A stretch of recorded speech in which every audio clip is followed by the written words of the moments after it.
Ang kwentong ito ay ibinahagi o isinalaysay ni Raul Evangelista na naganap noong taong 1999 sa probinsya ng Quezon. Taong 1999 noon nang bumalik po ako sa Sitio Talisay, isang maliit at liblib na lugar sa bayan po ng Sampaloc sa Quezon. Doon po ako ipinanganak at doon na din po ako lumaki hanggang sa ako'y magkolehiyo sa Maynila at doon na rin po ako nanirahan ng ilang taon. Pero matapos po ang matinding stress sa trabaho at ang pagkamatay ni nanay, napagdesisyonan kong bumalik ng probinsya at magpahinga muli ng ilang buwan. Tahimik po ang lugar, hindi gaanong maraming tao at karamihan sa mga kababaryo ko ay matatanda na rin. Ang mga dati ko pong kalaro, nagsipaglipatan na rin sa Maynila o sa ibang bansa. At nang marating ko ang bahay ni nanay, malinis pa rin ito at binabantayan pala ni Mang Domeng. Siya po ang matagal na naming kapitbahay. Raul, anak ka nga talaga ni Lydia. Huwag kang mag-alala, ako na ang bahala sa bahay kung kailangan mo ng tulong. Sabi niya po habang inaabot po sa akin ang susi at napangiti po ako.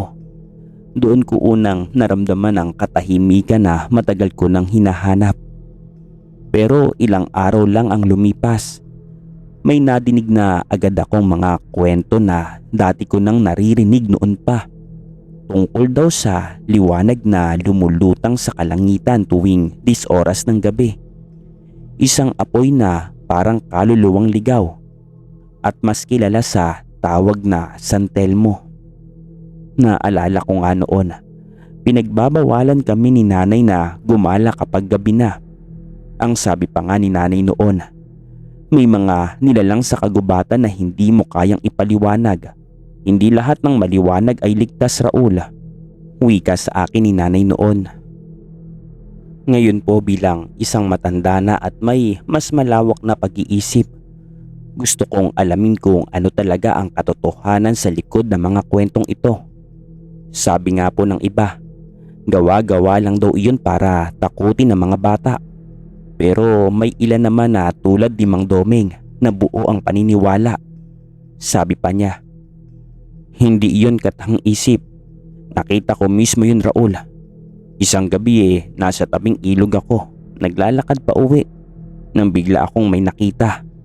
Isang bilog na apoy, parang buhay ito at gumagalaw sa ere. Wika ni Mang Domeng.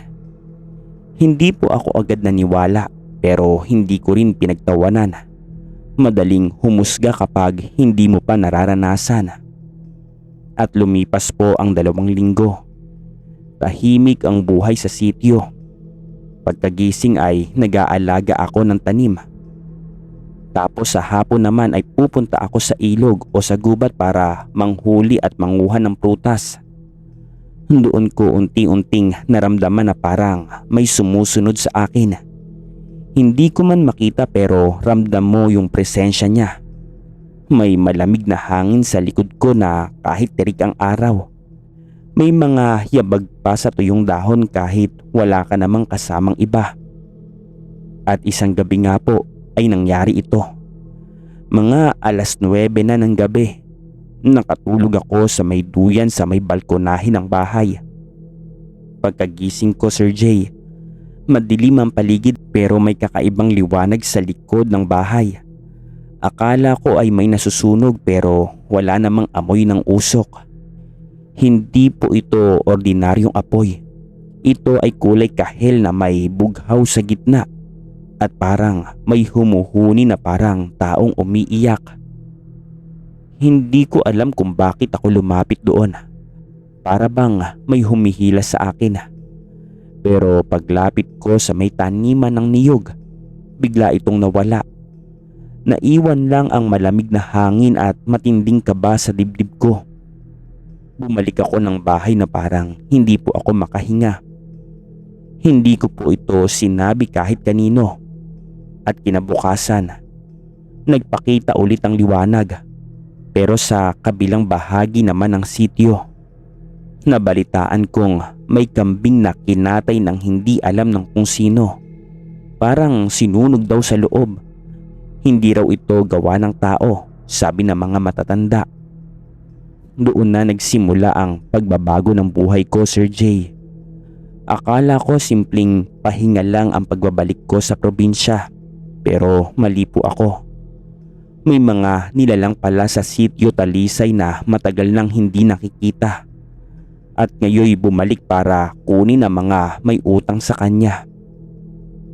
At kinabukasan nga po, napagdesisyonan kong bumisita sa matandang albularyo sa kabilang purok, si Lola Deli.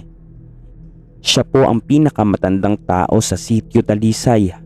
Mahigit 90 na ang edad niya pero malino pa rin ang mata at malakas pa rin ang kanyang pandinig.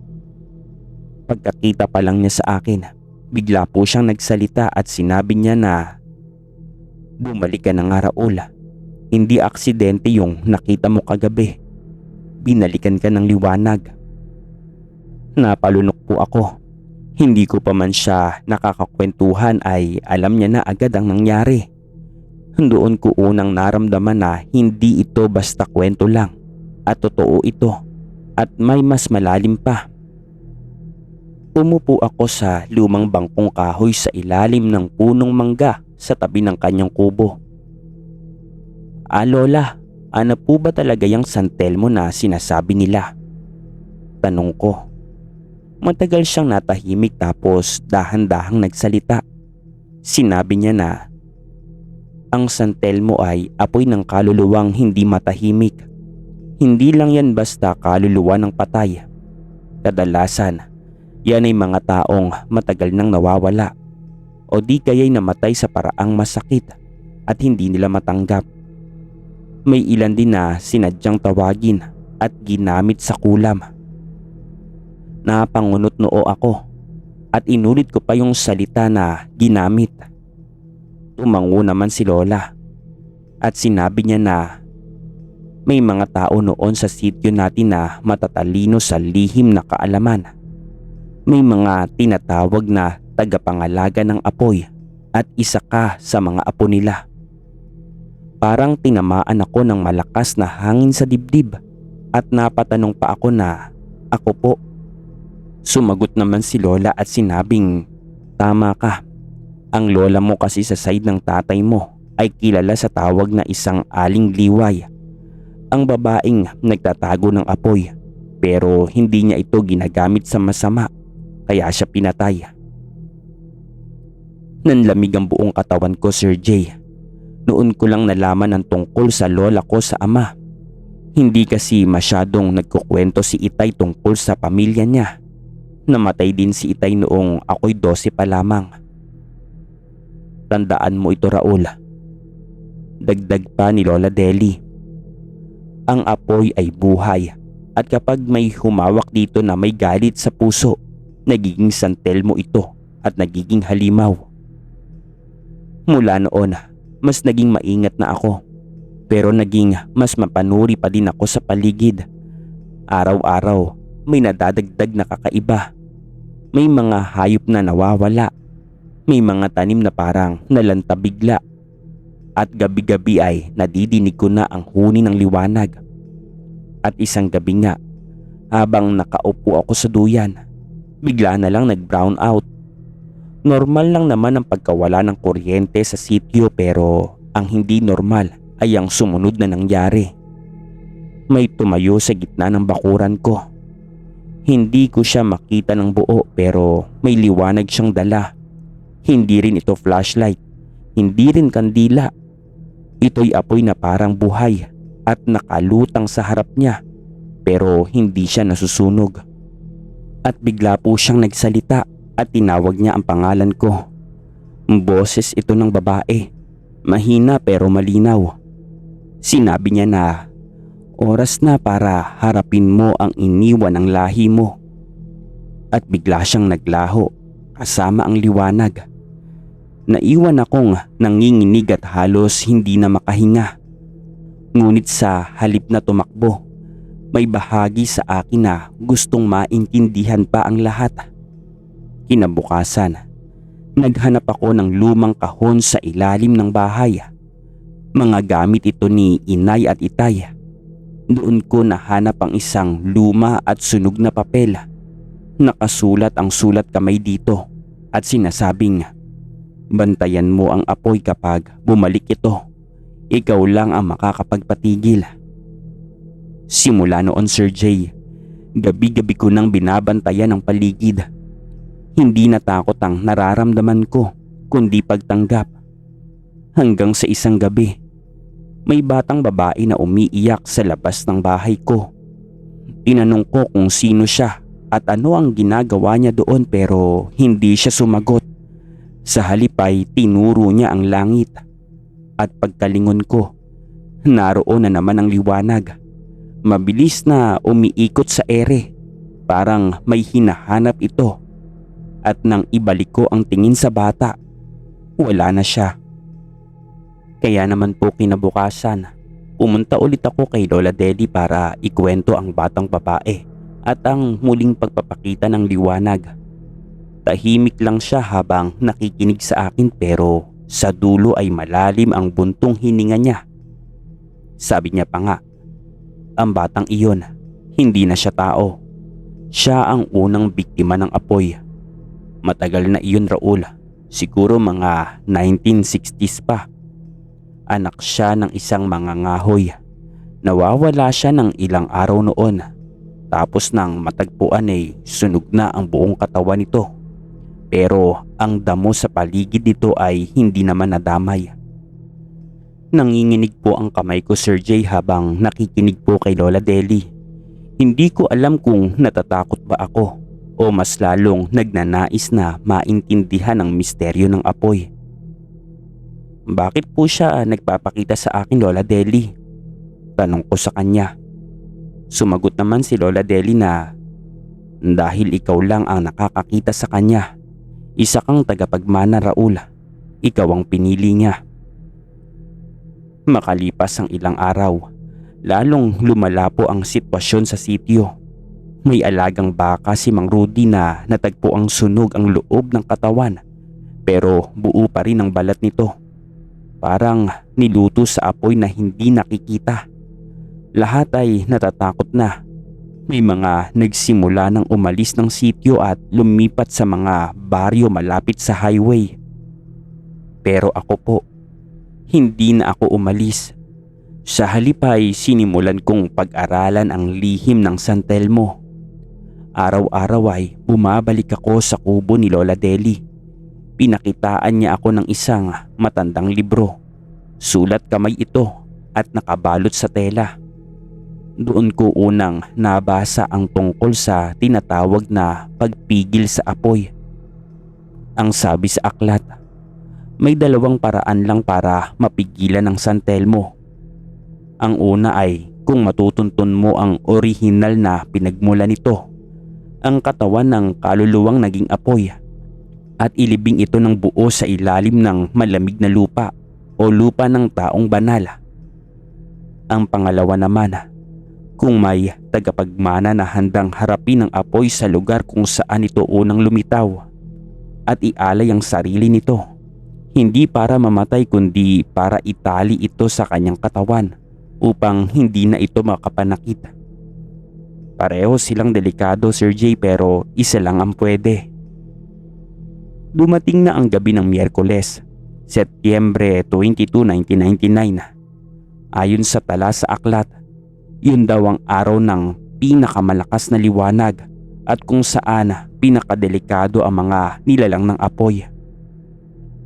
Tumungo po ako sa gulod sa likod ng sitio, ang lugar na sinabing unang pinakitaan ng San Telmo. Madilim dito at tahimik, ni kuliglig nga ay wala kang madidinig. At bigla na lang nagsimulang umilaw ang paligid. Hindi lang isa, hindi po dalawa, apat na liwanag ng San Telmo ang sabay-sabay na lumulutang sa paligid ko. Umiikot sila, parang alam nila na nandoon ako hindi para tumakbo kundi para harapin sila. Napapikit ako, Sir Jay. Sa isipan ko, tinawag ko si Itay, si Nanay, si Lola Liway na hindi ko man lang nakikilala. Hiniling kong gabayan nila ako. At pagdilat ko ay naroon na siya. Yung batang babae. Pero ngayong gabi, hindi siya umiiyak. Siya po ay nakatayo sa harap ko at nakangiti. At bigla siyang nagsalita. Sinabi niya na, "Oras na, Raul." Sinimulan ko ng banggitin ang mga salitang nasa aklat. Hindi po ito Latin. Hindi rin ito Tagalog. Isa itong sinaunang wika ng mga tagabantay ng apoy. At habang binibigkas ko ito, nagsimulang manginig ang lupa. Ang mga santelmo ay naging mas maliwanag at nagsimulang umikot sa akin ng mas mabilis. May sumisigaw sa tenga ko. Mga tinig ng mga taong matagal nang patay. Mga alingawngaw ng paghihirap at pagsisisi. Pero hindi po ako tumigil. At bigla ay isang malakas na pagputok ng liwanag ang bumalot sa paligid. Para akong binulag ng araw. At napaupo po ako sa lupa. At pagdilat ko, wala na po ang liwanag.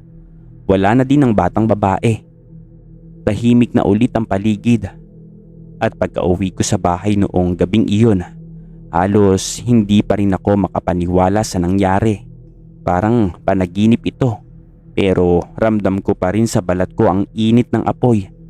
Sa bawat sulok ng bahay, naghahanap ako ng senyales na babalik pa ang liwanag pero wala na talaga. At kinabukasan, nagising ako sa tila normal na umaga. May mga manok na tumitilaok. May mga batang naglalaro sa kalsada. Walang nasunog, walang nawala, at tahimik po ang sityo gaya ng dati. Pumunta agad ako kay Lola Deli at nakaupo siya noon sa may labas ng bahay niya. Parang hinihintay ako. At pagkalapit ko ay ngumiti po siya. Ang sabi niya ay tapos na. Napatanong pa ako kung sigurado po ba kayo. Tumango naman si Lola Deli at sinabing, "Ang santel mo ay hindi mo nilabanan.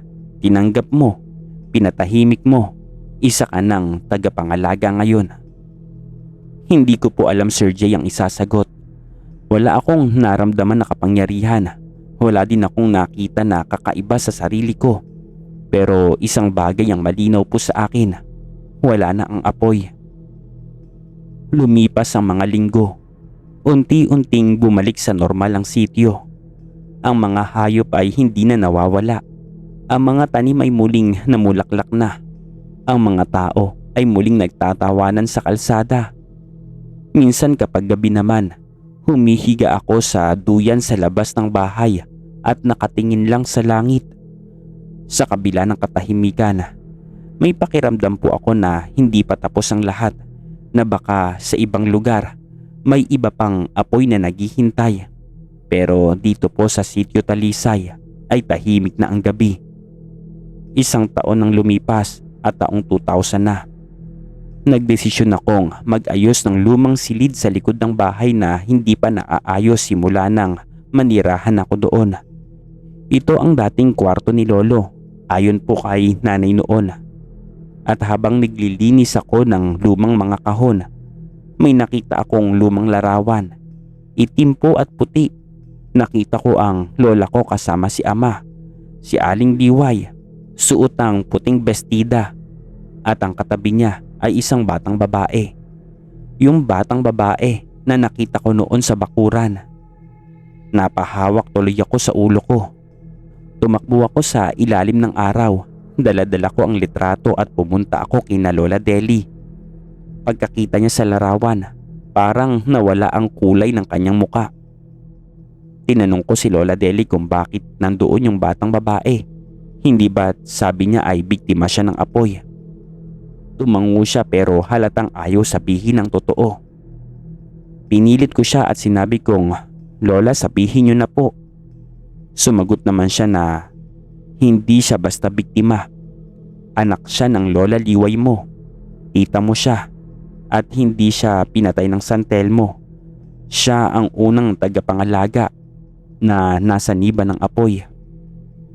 Namilog tuloy ang mga mata ko. Sabi pa niya sa akin, ang batang nakita mo Raul ay hindi basta multo. Isa siyang tagabantay. Pero hindi niya kinaya. Kaya naman kinain siya ng apoy. Kaya siya nagpapakita sa'yo dahil ikaw ang pumalit sa kanya. Lalo po akong nagulat sa mga sinabi niya.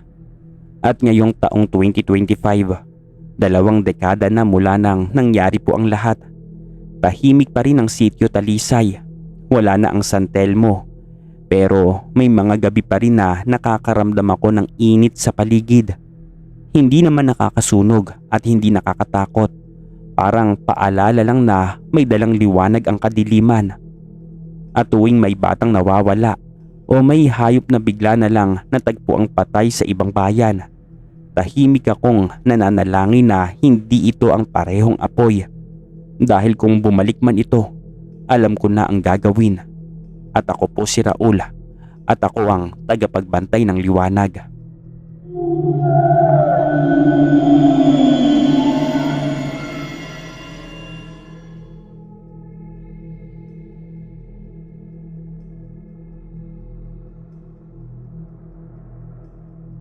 Ako po si Jomar, hindi ko po tunay na pangalan.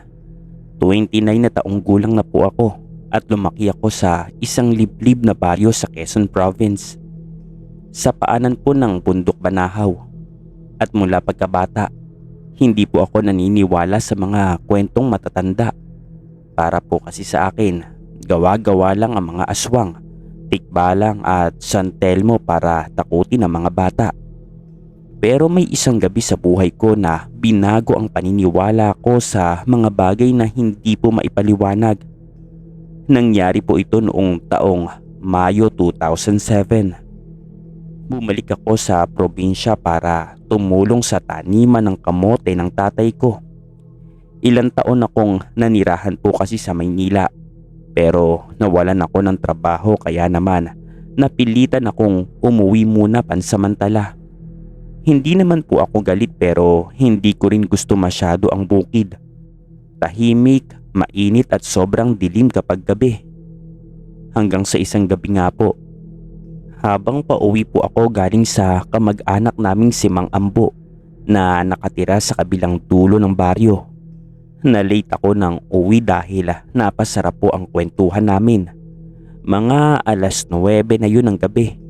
Madilim na madilim ang daan sa gitna po ng palayan.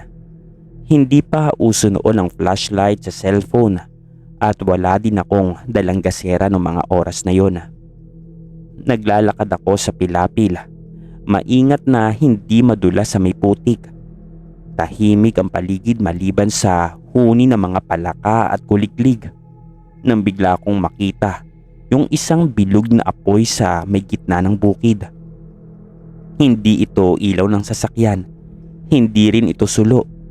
Isa itong lumulutang na liwanag na kulay orange na parang apoy sa kandila pero mas maliwanag ito.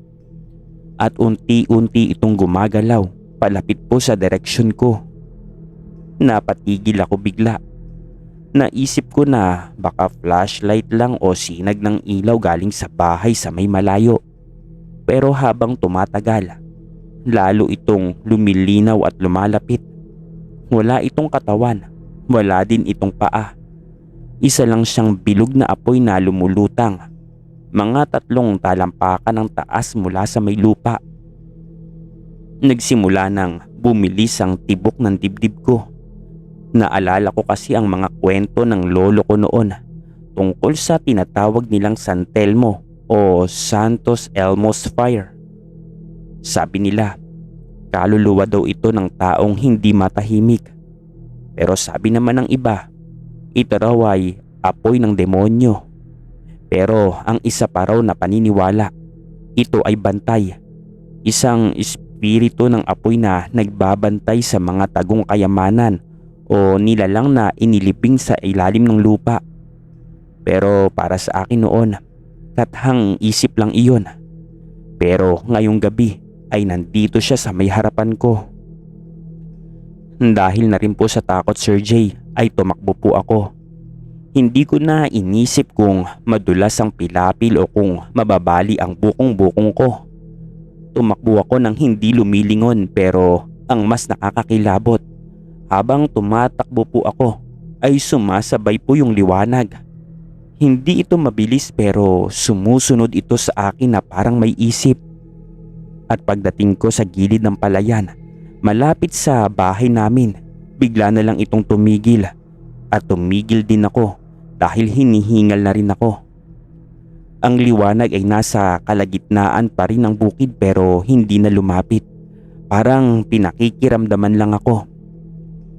Pagkaraan ng ilang segundo, bigla na itong nawala. Walang tunog, walang usok, basta na lang pong naglaho sa hangin. At kinabukasan, ikinuwento ko sa tatay ko ang nangyari.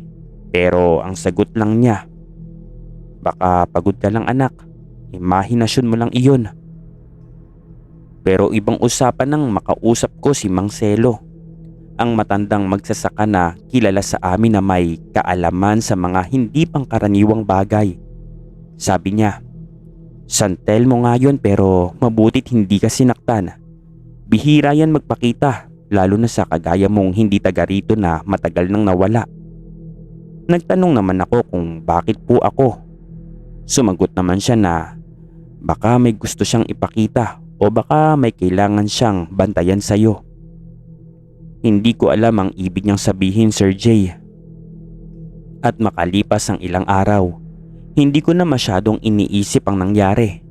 Pero isang gabi, habang natutulog kami ng kapatid ko sa may papag, nagising ako sa init ng paligid. Wala namang sunog pero parang may mainit na hangin sa kwarto. At pagbukas ko ng mata, nandoon na naman siya. Lumulutang sa labas ng bintana at maliwanag ito.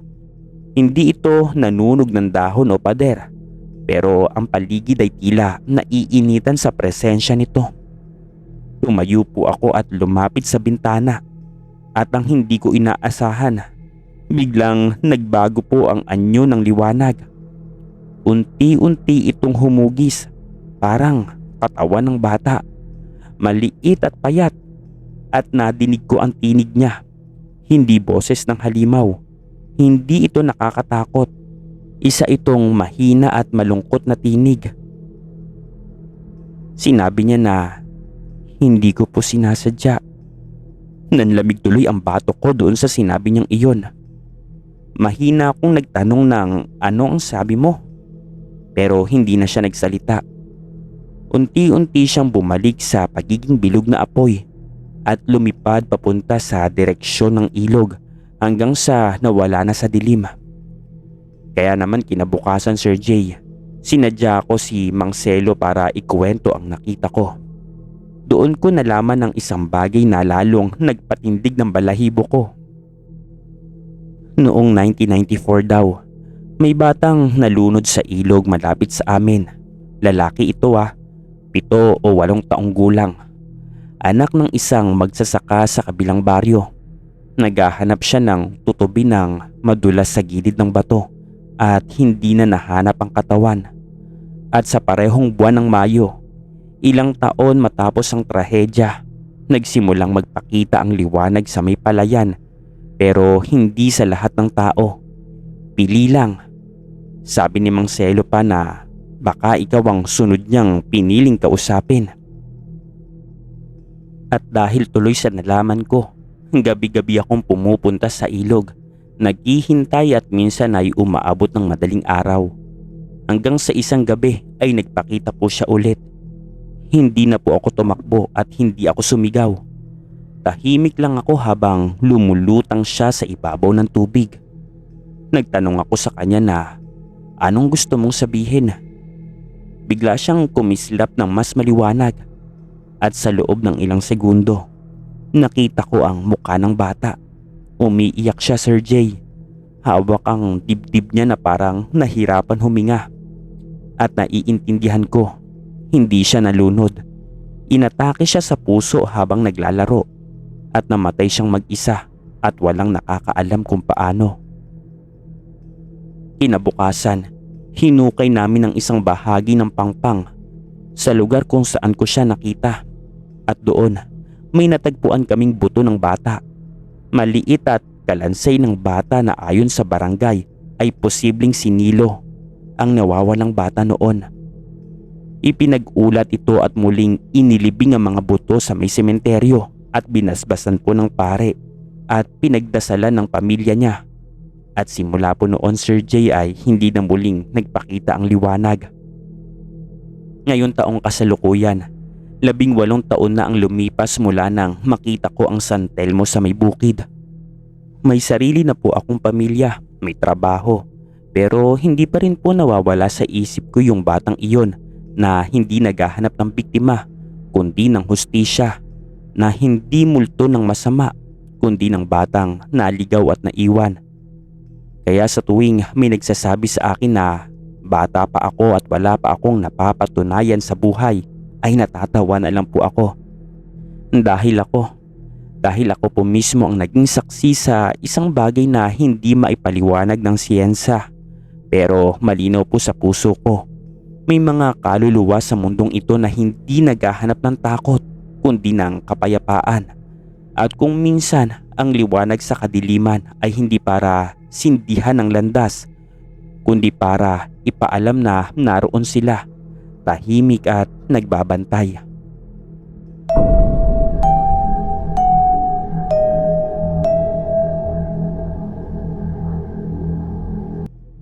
Istorya Tagalog Horror Stories.